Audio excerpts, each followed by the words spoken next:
केवल सियोर वाला महाराज उपाय नहीं बता रहा। सियोर वाला महाराज कोई उपाय या टोटका नहीं, टोटका तो शब्द ही नहीं है। सियोर वाला महाराज कोई उपाय नहीं बता रहा। उपाय तो हमारे यहाँ पहले से चले आ रहे हैं। जब दशरथ बाबा के यहाँ संतान नहीं हुई तब गुरु बाबा से जाकर पूछा कि संतान कैसे होगी। गुरु बाबा ने कहा पुत्र कामेष्ठी यज्ञ करवाओ तब तुम्हारे यहाँ संतान होगी। अग्नि देवता खीर का कटोरा लाएंगे, वो खीर पिला देना, संतान हो जाएगी। बस अंजना माता ने भी गौतम ऋषि से पूछा कि मेरे यहाँ संतान कैसे होगी। अब इसको लोग कहते हैं कि गौतम बाबा ने बताया कि शंकर जी के शिवलिंग की पूजन करना, ऐसा करना वैसा करना, शिव पूजन को ऐसे धारण करना, शंकर भगवान का ऐसे पूजन करना, उस पूजन के करने से तेरे यहाँ संतान होगी। अब दुनिया के लोग इसको भी टोटका कह दे तो बात दूसरी है।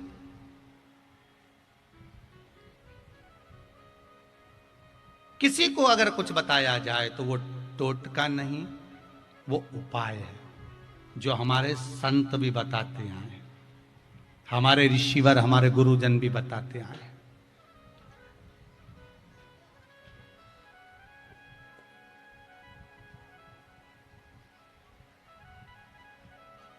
हमारे ऋषिवर भी बताते हैं कि आप ये कर लीजिए। अब जब किसी को श्राप लग जाता था, कोई गलती कर देता था, श्राप लग गया, श्राप लग गया तो उसका उपाय पूछते थे, कोई उपाय बता दो महाराज, हमको ये श्राप लग गया है, इसको छुटकारा पाने का कोई उपाय बता दीजिए। फिर संत कहते थे तुम ऐसा उपाय करना, तुम भगवान का भजन करना, तुम शिव नाम का स्मरण करना, तुम ये करना। लगा चंद्रदेव को भी रोग हो गया था काया का, जब काया गलने लगी चंद्रदेव की, सारा रोग में काया टपकने लगी, गिरने लगी। चंद्रदेव को भी लगा कि अब क्या करा जाए। तब देव ऋषि नारद से जाकर फिर उपाय पूछा। अब यहां पर फिर आ गया कि चंद्रदेव ने भी देव ऋषि नारद से उपाय पूछा काया के रोग को मिटाने का।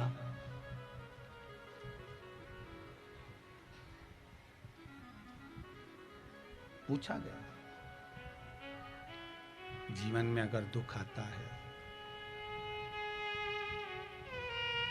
पार कर दे, नहीं आता हमें कुछ भी तो इस मंत्र का स्मरण करते पार कर दे।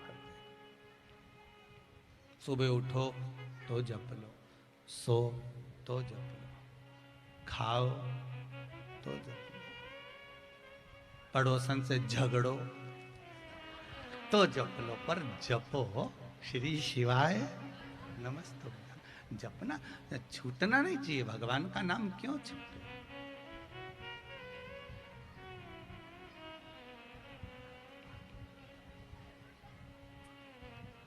किस लिए छूटे महाराज। और आएगा वो हमारे दुखों को हरने के लिए।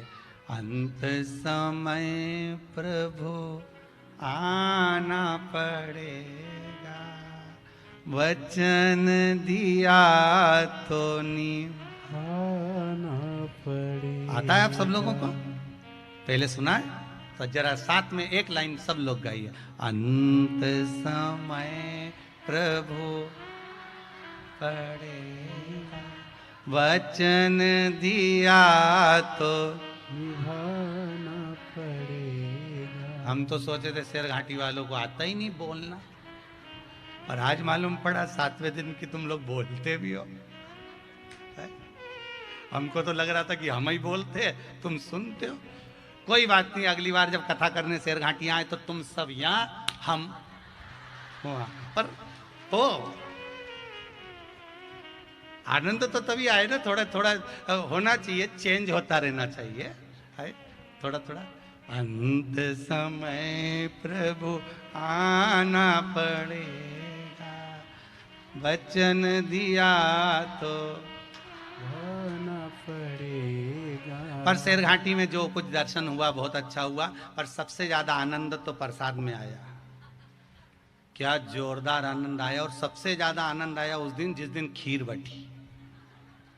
क्या बटी थी? वो दूध चावल की खीर बटी थी ना। उस दिन देखा हमने एक माता जी प्रसाद लेते देना है, तो अब इसको लगा कोई पैठा मेठा हो तो झोली में भी डाल ले, पर इसने लिया देना। जब गाड़ी से चले तब समझ में आया कि दूध तो नीचे रह गया, चावल ऊपर रह गया। तब समझ में आया कि प्रसाद जोरदार बटा। कुछ भी हो, प्रसाद जोरदार मिला है। हर हर महादेव। शिव कृपा तो है शेर घाटी वालों पर हो, भगवान की बड़ी। हम सोच रहे थे आखिर क्यों ऐसी कृपा कर दी कि वहाँ काशी और वहाँ से यहाँ गया बिहार शिव महापुराण की कथा। तो बाबा आप लोगों का भाव देखकर बुलाया है शंकर जी ने कि चलो यहाँ शिव कथा होना, यहाँ कथा का स्मरण होना। बाबा ने भाव देखकर बुलाया। अच्छा, थोड़ी थोड़ी जलन तो इन पटना से जितने आए ना, इनके भी हृदय में हो रही होगी, हमारे यहाँ क्यों नहीं हुई है? जितने लोग पटना वगैरह आए हमारे यहाँ भी होना थी, पर शेर घाटी में हुई। पर कोई बात नहीं, आप आकर अर्जी लगाए हैं बाबा को, तो बाबा वहाँ पर भी पहुँचेगा जरूर, ये भी पक्का है, बाबा बुलाएगा, वहाँ भी होगा। शिव कथा का स्मरण। अंत समय प्रभु आना पड़ेगा, वचन दिया तो आए ना आए प्रभु कुटुंब हमारा, आए ना आए प्रभु कुटुंब हमारा। अंत समय भोले आना पड़ेगा, अंत समय भोले आना पड़ेगा। बस यही अंदाजा आपके जीवन में रखना।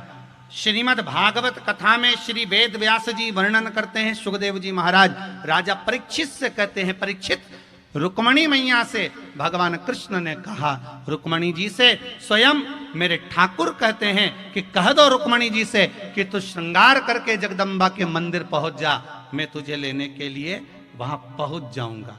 कहा था भगवान ने, भागवत जी में है, रुक्मणी जी जगदम्बा के मंदिर पहुंची, माता के मंदिर पहुंची और भगवान कृष्ण उन्हें लेने के लिए पहुंच गए। शिव महापुराण की कथा कहती है जैसे रुक्मणी जी से कहा था कि तू जगदम्बा के मंदिर पहुंच, मैं तुझे लेने के लिए पहुंच जाऊंगा। भगवान ने ये नहीं कहा रुक्मणी को कि तू श्रृंगार करके घर के बाहर खड़ी हो जाना, मैं तुझे लेने आ जाऊंगा। नहीं नहीं, जगदम्बा के मंदिर पहुंच, मैं तुझे लेने आऊंगा। उसी तरह शिव महापुराण की कथा में भगवान कहते हैं कि जो एक बार शिव महापुराण की कथा के पंडाल के अंदर पहुंच जाता है, मेरा देव अधिदेव महादेव उसके दरवाजे पर पहुंच जाता है, उसके चौखट पर पहुंच जाता है। क्या है ये यहाँ से पर्दा लगा, वहां से पर्दा लगा, यहाँ से पर्दा, वहां से पर्दा, ऊपर से पर्दा, यहाँ से लेकर वहां तक पर्दा, सब दूर से बंद, और तुम उसके अंदर समझ जाओ ये फ्रीज है। क्या है ये? फ्रीज। फ्रीज में दूध रख दो, बेकार होता है? सब्जी, भाजी, फल जो फ्रीज के बाहर रह गया वो सड़ गया, जो फ्रीज के अंदर रखा वो नहीं सड़ता। तो तुम सब जिंदगी में कभी सड़ने वाले नहीं हो, पक्का। अब जो फ्रीज के बाहर रह गए, तुम्हारी बात चल रही है, इधर दिखाना भैया जरा खिड़की में, वो सामने इन्हीं की चल रही है, फ्रीज के बाहर वालों की हो, तुम्हारी ही चल रही है। जो फ्रीज के बाहर रह गए, दिक्कत इन्हीं की है। अब ये सोच में पड़े कि अपना क्या होगा कालिया, दिक्कत वहां लगे हुए है। जो भीतर है, और आज तुमसे कोई पूछे ना, तुम घर जाओ और जब कोई तुमसे पूछे कहां गई थी, तो कहना फ्रीज में बैठी थी, परंतु उसको बता देना कौन सा फ्रीज था, नहीं तो वो भी जाली निकाल के अंदर बैठ जाए और मालूम पड़े आफत मोल ले ले, ऊपर निपटी निपटू जाए, अपना नाम आ जाए, दादा इनका क्या। तो इसलिए उसको बोल देना कहाँ बैठी थी, कह देना शिव महापुराण के उस पंडाल में बैठी थी जिसमें मैं जिंदगी में कभी सड़ नहीं सकती, मेरी आत्मा की शुद्धि वहां हो गई, या आत्मा का कल्याण हो गया, मुझे शंकर मिल गया, ओघड़ दानी प्राप्त हो गया। ये वो स्थान है जहां शंकर मिल जाता है। अंत समय प्रभु आना पड़ेगा, और वचन दिया तो निभाना पड़ेगा। बस आप उसके दरवाजे तक पहुंच गए, मेरा शंकर आपके दरवाजे तक पहुंच गया। चिंता, दुख, तकलीफ। अंजना माता स्वयं गौतम बाबा से जाकर कहती है, पिताजी मेरे हृदय को दुख है, मेरे यहाँ संतान नहीं है। आपने डॉक्टर से जाकर कहा कि मेरे घर में संतान नहीं है, आपने अपने रिश्तेदारों से कहा मेरे घर में संतान नहीं है? कभी आपने किसी एकांत में जो शंकर बैठे हों देवालय में शिव जी के पास जाकर कहना भोलेनाथ 10 साल मेरी शादी को हो गए, 12 साल हो गए, 15 साल हो गए, 20 साल हो गए, बाबा से भी तो विनती करो एक बार जाकर कि मेरे यहाँ संतान नहीं है। पे फरमाइश रहती है चलो मैं थोड़ा सा सामान खरीद लाऊंगी, चलो मैं थोड़ा सा ले आऊंगी, और तुम दिन भर सवेरे 8 बजे से लेकर रात को 10-10 बजे तक कमा रहे हो। एक जोड़ पेंट शर्ट ना जाने कब तक चला रहे हो, एक रुमाल जो जेब में रखा उसकी पूरे फुंदे निकल गए, सारे फुंदे समाप्त, मोजे जो पहनता है उसमें से अंगूठे बाहर निकल गए, पर एक मोजा खरीद कर नहीं ला रहा, कपड़े भी ऐसे यहाँ की पूरी कालर गल गई, पर बदलूंगा नहीं चाहे कुछ भी हो जाए। कमा कमा के किसके लिए कमा रहे हो? मत दान करो। कौन कह रहा है कि तुम दान करो? कौन कहता है कि तुम पुण्य करो? मत दो तुम दान, मत दो किसी को 1 रुपया भी, पर अपने ऊपर तो खर्च करो रे भेरू, अपने ऊपर तो खर्च करो। ये जगदम्बा होन तो कितना खर्चा कर रही, जरा देखो, ना जाने कहां का डिजाइन ला रही है। वो तो बाल माल है नहीं मेरे, नहीं तो मैं ये सब खुद यहां से, और बक्कल लिया ही वो ऐसा सुरसा के मुंह जैसा, वो सुरसा राक्षसी नहीं थी जी का मुंडा में हनुमान जी गए थे, नहीं मुंह फाड़े नहीं, तो उसके जैसा। हाँ बाबा जी, तो खर्चा करो, अपने ऊपर करो, भले तुम दान नहीं करना ना मत करो, मत दो किसी को भी रुपया, मत दो तुम किसी को 1 रुपया, अपने ऊपर तो खर्च करो रे, प्रेम से 2 रोटी अच्छे से तो खाओ। जब देखो जब इतना टेंशन में मिले ने मुंडा पे सलीसल पड़ गया। बोलिए बोलिए, कुछ बोलना चाहते हो? देव जरा माइक दो भाई, पहुंचाइए। अपने ऊपर खर्च करिए, और जिस दिन आप अपने ऊपर खर्च करना सीख गए, समझ लो जीवन का सबसे बड़ा कार्य कर दिया। अपने ऊपर खर्च करिए, और ध्यान दीजिएगा अपने जीवन में जितना आप कमा रहे हो, अपने पत्नी को, अपने बच्चों को और आप सबसे कहकर रखो कि इसका एक अंश। गौतम बाबा ने करी, गौतम बाबा ने जो बताया अंजना माता को कि शंकर का पार्थिव शिवलिंग का निर्माण करो, उस पार्थिव शिवलिंग का निर्माण कर कर शिव की आराधना करो और भगवान शिव से निवेदन करो। पार्थिव शिवलिंग का निर्माण,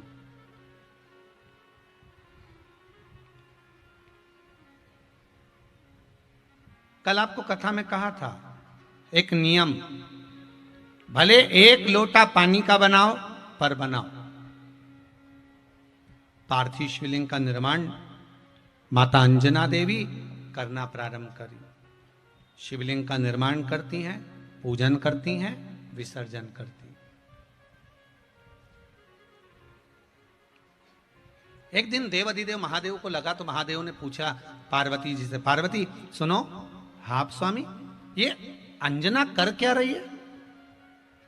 प्रभु आपका स्वरूप बना रही हैं, पूजन करती हैं और विसर्जन करती हैं।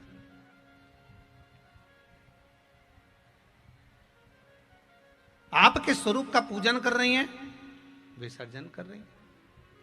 अच्छा, पर कारण क्या है?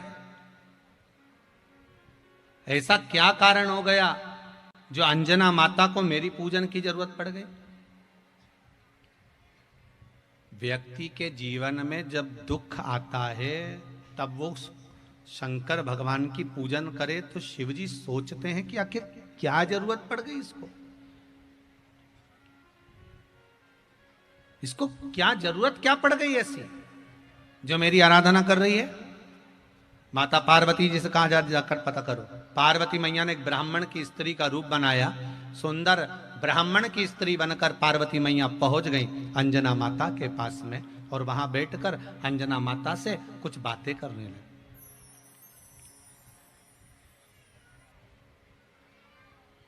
वहां बैठकर बात करने लगी और पूछा क्या बात है?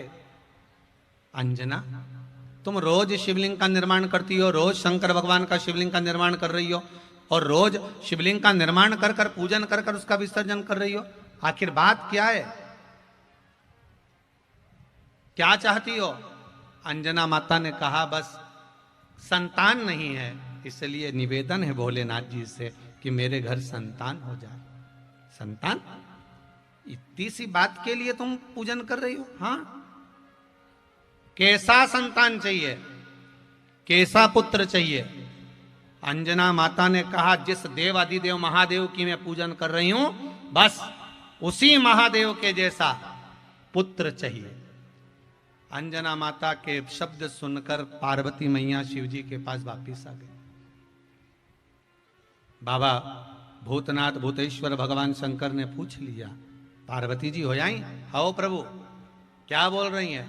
तो अंजना माता कह रही हैं कि जैसे आप हैं वैसा की वैसे ही पुत्र चाहिए, आपके जैसे। शंकर भगवान मन में सोचे, अब ये वर तो अंजना माता को कोई नहीं दे सकता कि मेरे जैसा पुत्र चाहिए, क्योंकि मेरे जैसा ढूंढना भी मुश्किल है। और सबसे बड़ी बात तो है, अगर कहीं का मिल भी जाएगा तो ऐसा मिलना चाहिए अमर। कैसा? अमर, जो कभी मरे ही ना, किसी के प्राणी ना छूटे, ऐसा पुत्र भी तो ढूंढो जिसके प्राण ना छूटे। अब पार्वती मैया ने कहा, भोलेनाथ जी अभी आपकी लीला तो आप ही जानो, आप जानो कि आपको क्या देना। और महाराज अंजना माता ने हाथ जोड़े शिव जी से विनय करी, पार्वती मैया ने प्रार्थना करी।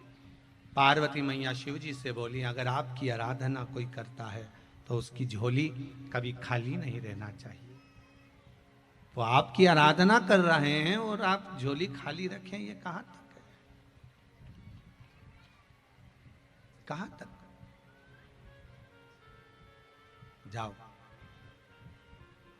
देवाधिदेव महादेव पार्वती जी से कहते हैं, अंजना को कह दो तो चिंता मत कर, तेरा गर्भ ठहरेगा। शिव जैसा दूसरा तो नहीं आएगा, शंकर का ही एक अंश अंजना माता के गर्भ से हनुमान बनकर प्रकट हो जाएगा। एक अंश हनुमान बनकर प्रकट होगा। कहो अंजना, अंजना जी को कहो। अब अंजना माता के पास में जाकर पार्वती जी ने कहा, आप शिव की आराधना करते रहो, आपका गर्भ जरूर ठहरेगा, छोड़ना मत ही। अगर जीवन में एक बात याद रखना, अगर तकलीफ है, एक माता जी ने इसमें प्रश्न किया है, गुरुदेव मैंने एक बार पशुपति व्रत कर लिया, मेरा मन करता है कि मैं दूसरा भी पशुपति व्रत करूं, तो क्या लाइन से कर सकती हूं? मना नहीं करो, पर बीच में कम से कम 1 या 2 व्रत छोड़कर फिर करो। एकदम लाइन से पशुपति व्रत मत करते जाना कि 5 पूरे हुए फिर 6ठे से फिर चालू कर दिया, 7वें से फिर चालू कर दिया, ऐसा पशुपति व्रत नहीं। बीच में कम से कम 1 या 2 हफ्ते का विश्राम होना चाहिए। 2 सोमवार कम से कम छोड़ना, इसके बाद में फिर पशुपति व्रत करना। मतलब अगर लाइन से करना चाहते